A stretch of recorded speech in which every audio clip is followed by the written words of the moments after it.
আকাশপথের তুলনায় খরচ কম, তাই আজও বিশ্ব বাণিজ্যের প্রায় ৯০% পণ্য গন্তব্যে পৌঁছায় সমুদ্রপথে। বিশাল সব জাহাজ এক মহাদেশ থেকে আরেক মহাদেশে কাঁচামাল, জ্বালানি, খাদ্যশস্য ও প্রস্তুত পণ্য পৌঁছে দেয়।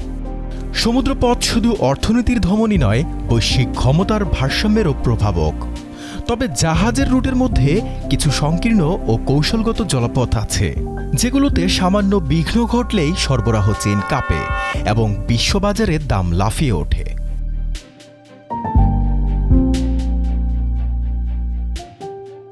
মেরিটাইম চোক পয়েন্ট সেই সব সংকীর্ণ জলপথ যেখানে বড় বড় রুট একত্রিত হয় এবং এর বিকল্প পথ সীমিত। কোনোটি প্রাকৃতিক প্রণালী ও সাগরের সংযোগ, কোনোটি মানুষের তৈরি খাল। এরা এক মহাসাগরকে আরেকটির সঙ্গে এবং এক মহাদেশকে অন্য মহাদেশের সঙ্গে যুক্ত করে। চোক পয়েন্ট নির্বিঘ্ন থাকলে বিশ্ব বাণিজ্য দ্রুত ও কম খরচে চলে। বন্ধ বা ঝুঁকিপূর্ণ হলে সময়, খরচ ও অনিশ্চয়তা তিনটিই বাড়ে।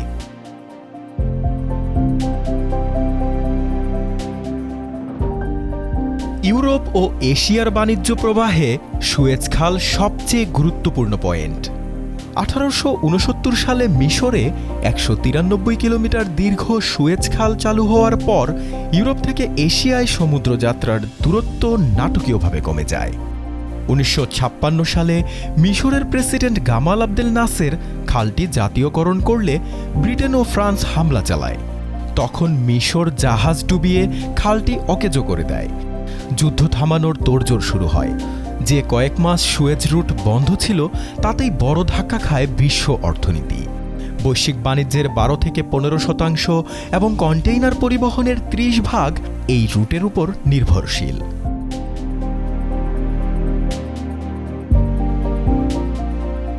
অপরিশোধিত তেল, তরল প্রাকৃতিক গ্যাস, শস্য, ইলেকট্রনিক্স সহ নিত্য প্রয়োজনীয় বহু পণ্য এই পথেই পরিবহন হয়। 2021 সালে এভার গিভেন নামের একটি জাহাজ আটকে গেলে মাত্র 6 দিনে শত শত জাহাজ লাইনে দাঁড়ায়। এতে বিমা ও ভাড়ার খরচ বেড়ে যায়। এর প্রভাবে গোটা বিশ্বে জ্বালানি তেলের দাম বেড়ে যায়। সম্প্রতি লোহিত সাগর ও ইয়েমেনের উপকূলে নিরাপত্তা ঝুঁকি বৃদ্ধি পাওয়ায় কিছু কোম্পানি আফ্রিকার দীর্ঘ পথ ঘুরে যেতে বাধ্য হয়। এতে জ্বালানি খরচ, ট্রানজিট টাইম ও মালামালের চূড়ান্ত মূল্য তিনটিই বেড়ে ভোক্তা বাজারে চাপ বৃদ্ধি পায়। বিশ্ব অর্থনীতির অন্যতম চালিকা শক্তি পেট্রোল, অকটেন, ডিজেল ও তরল গ্যাসের মতো জ্বালানি পণ্য, যার সিংহভাগ আসে মধ্যপ্রাচ্যের দেশগুলো থেকে হরমুজ প্রণালী হয়ে।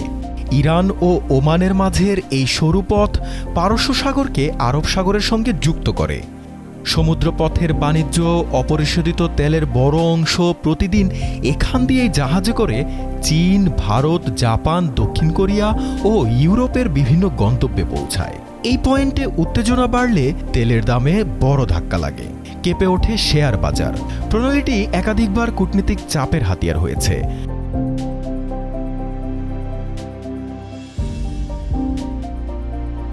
দক্ষিণ ও পূর্ব এশিয়ার বাণিজ্যে মালাক্কা প্রণালী বড় চোক পয়েন্ট।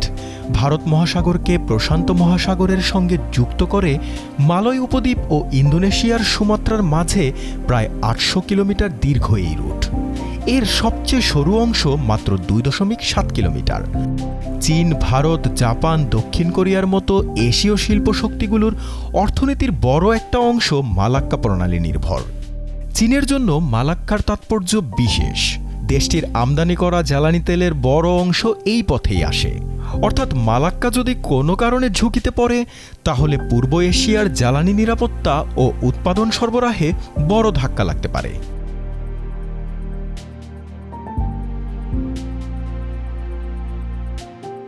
এমনই আরেক স্থান পানামা খাল। প্রায় 82 কিলোমিটার দীর্ঘ এই মানবসৃষ্ট পথ আটলান্টিক ও প্রশান্ত মহাসাগরের যোগাযোগ স্থাপন করে। ফরাসি উদ্যোগে কাজ শুরু হলেও 1914 সালে যুক্তরাষ্ট্র এটি সম্পন্ন করে। 1999 সালে পানামা সরকারের কাছে যায় খালটির নিয়ন্ত্রণ। বছরে গড়ে প্রায় 14,000 জাহাজ খালটি ব্যবহার করে। 2016 সালে খাল সম্প্রসারণ হওয়ায় বড় জাহাজও পারাপার হতে পারে। তবে সাম্প্রতিক সময়ে পানির স্তর কমে গেলে ড্রাফট সীমা টানতে হয় এবং ট্রানজিট সংখ্যাও কমে যায়। এতে বিকল্প পথ ধরতে হয় বা কনসাইনমেন্ট ভাগ করে পাঠাতে হয়।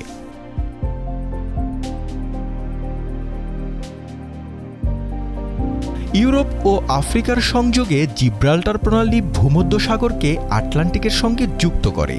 স্পেনের দক্ষিণ প্রান্ত আর মরক্কোর উত্তরাংশের মাঝে অবস্থিত এ রুটের সবচেয়ে সরু অংশ 14 থেকে 15 কিলোমিটার। ইউরোপ ও উত্তর আফ্রিকা ও আমেরিকা মহাদেশের বাণিজ্যিক নৌযাত্রার এটি অপরিহার্য।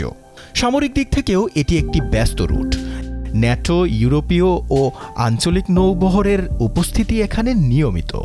18 শতকের শুরুতে স্প্যানিশ উত্তরাধিকার যুদ্ধের সময় ব্রিটিশ ডাচ বাহিনী জিব্রাল্টার দখলে নেয়।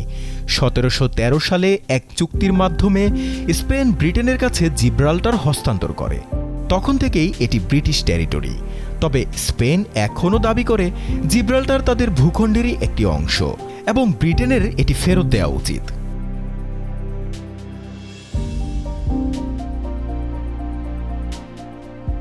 চোখ পয়েন্টের তালিকায় আরও আছে বাব আল মানদেব। এটি লোহিত সাগরকে আরব সাগরের সঙ্গে যুক্ত করে এবং সুয়েজ রুটেই অবস্থিত। ইয়েমেনের উপকূলে নিরাপত্তাজনিত ঘটনাগুলোর কারণে মালবাহী জাহাজ অনেক সময় এই পথ বদল করে। তার ফলে আফ্রিকা প্রদক্ষিণ করতে হয় এবং যাত্রাপথ 10 থেকে 15 দিনও বেড়ে যায়। তুরস্কের বসফরাস ও দারদানেন্স প্রণালী কৃষ্ণসাগরকে ভূমধ্যসাগরের সঙ্গে যুক্ত করে। ইউক্রেন, রাশিয়া ও আশেপাশের দেশের শস্য ও জ্বালানি বাণিজ্যের জন্য এই পথ অত্যন্ত জরুরি। উত্তর ইউরোপে ডেনমার্ক প্রণালীসমূহ বাল্টিক সাগরকে উত্তর সাগরের সাথে যুক্ত করে। রাশিয়া, জার্মানি, পোল্যান্ড ও স্ক্যান্ডিনেভিয়ান বন্দরগুলো এই পথেই বিশ্ব বাণিজ্যে যুক্ত হয়।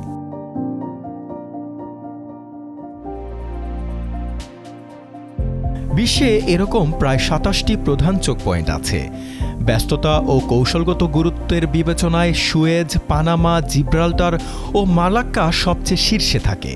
বিশ্ব বাণিজ্য সচল রাখতে চোখ পয়েন্ট অত্যন্ত গুরুত্বপূর্ণ একটি বিষয়, কারণ সময় আর খরচ এখানে নির্ধারিত হয়।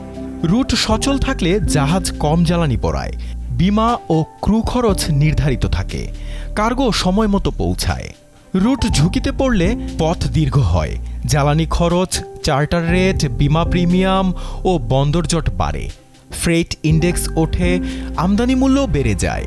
শক্তির দাম দিয়ে উৎপাদন খরচ ও মুদ্রাস্ফীতিতে চাপ ছড়িয়ে পড়ে। সবচেয়ে দ্রুত প্রভাব পড়ে জ্বালানি, শস্য, সার, ইস্পাত ও ইলেকট্রনিক্সে।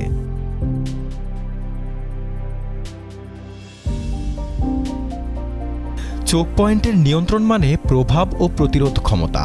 তাই বড় শক্তিগুলো নৌঘাঁটি, লজিস্টিক হাব ও বন্দর অধিকরণের মাধ্যমে সক্রিয় থাকে এবং সমুদ্র আইন, জলসীমা, পাইলটেজ ও সামরিক উপস্থিতি ঘিরে কূটনীতি চালায়।